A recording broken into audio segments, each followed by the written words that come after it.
Well, wonderful, wonderful. Thank you. Our next speaker, storyteller, is Linda Olson. Now, she just handed me a little note to let me know what I should say, and this is exactly what I would say about myself if it were true. She's a retired special education teacher, not too shabby. She's the mother of 5, the grandmother of 12, and the great-grandmother of 7.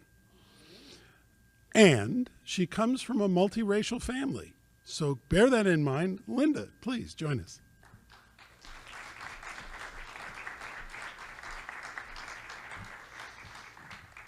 Thank you. I want to preface this with a little lower. Thank you. They're so tall, these people. That should be good? Okay. With a little explanation, it is a very multicultural family. Everything from very, very pale, very red hair to very, very dark. And when I first started storytelling, I thought of telling some of the stories from my Swedish grandparents. But then I thought, given the family, I needed to widen my storytelling repertoire. So I started looking for stories, and I found through Toni Morrison a woman named Zora Neale Hurston. And she collected stories from the Gulf states I think she started in 1927, 28, and she collected these stories by sitting in people's homes. So I'm going to tell you a story that she collected, and will try and do it justice. In the time of slavery, there was an old slave named Jeff. Jeff was elderly. His hair was gray, his body was a bit bent, and his skin was the color of honey. Now, old Jeff was such a good worker that Master would give him his old clothes when he was done with them.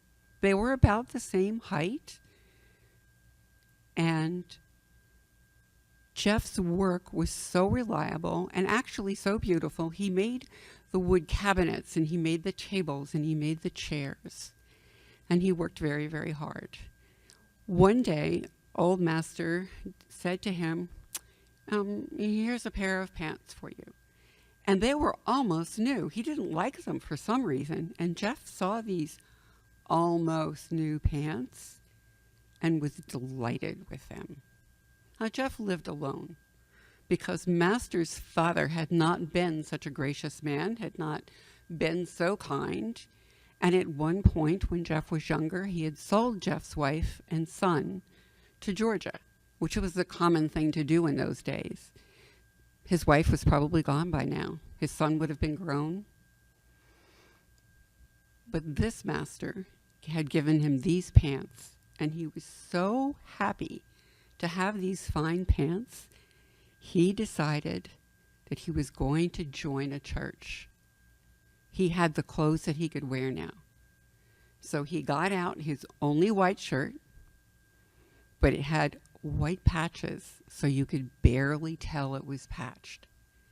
And he got out his shoes, and he used soot and chicken fat, and he polished them and darkened them, and when Sunday came, he put on those fine, fine pants, and he put on his white patch shirt, and he picked up, he had a jacket. The jacket was the go to church, go to funerals, go to weddings kind of jacket that people had in those days. Elbows a little worn out, folded that over his arm, picked up his shoes, and he walked out up the road to go to the church. The road wasn't as dusty as it would be later in the day, a little damp with the green of the trees hanging over it, and the dew still not dried up. And it was midsummer, so the green was really that thick green, and you could just smell the southern summer. It was just a wonderful walk to the church. the bees were buzzing and the birds were singing, and his heart was lifted. And he walked up to the church, and right before he got there was a big rock on the side of the clearing, and he sat down, and he took an old cloth out of his pocket, and he wiped off one foot and put his shoe on. Then he wiped off the other foot and put his other shoe on, and he put his jacket on, and he straightened up, and he went into the church, and it was quiet, and he was early because he was excited, so he waited, sat down on the bench in the back where he should be, and waited, and he heard some noise, and some people walked in the door. First was a woman in those big hoop skirts that they were wearing. It was kind of peach colored, and she kind of had to pull at it to get through the doorway. Her husband took her arm when they got through there, and he was wearing his Sunday best. And next was this little boy who was kind of grinning and wiggling, and his mom kind of trying to tug him and hold the baby at the same time. And right behind him was Dad, the father of the boy and the baby. And then right behind him was the preacher. And the preacher was kind of a large man, and it was beginning to be a hot day, and his face was sweaty and red, and his glasses kind of slid down, and he was kind of rumpled, and the breeches kind of stretched around his body, and all of a sudden he glanced over.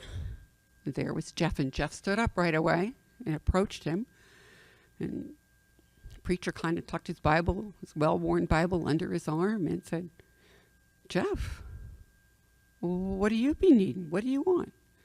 And Jeff said, "I come to join the church." And the preacher looked at him and said, "Why would you want to do that?" And he said, "Well, the good Lord said I should join a church, and the black folks don't have one, so I thought he meant to come here." And the preacher said, "Oh, Jeff, I don't think he meant this church. I think you need to go and pray a bit more about it." So Jeff kind of looked down and looked around and turned around and left the church. I think the preacher thought maybe he was done. And Jeff kind of thought, that was just an excuse. They don't want me in this church. He went on home, knowing they didn't want him. He decided he'd just wait a few weeks, give it a little bit of time. So he did. He waited a few weeks, got out those fine pants again, and that white shirt that you couldn't hardly tell it was patched. And he picked up his shoes, and he picked up his jacket, went on up the path to the church, and it was another beautiful summer day, and the path wasn't too dusty yet. And he got there early, but not as early as he had before, and there was preacher. And the preacher said to him, "Jeff, you're back." And Jeff said, "Yeah." And the preacher said, "So what did God tell you?" And Jeff said, "Well, God said I should be ashamed of myself for wanting to join this church." And he kind of put his head down. And then he looked back and he said, "Because he's never joined this church, and he doesn't think he could if he asked." Thank you.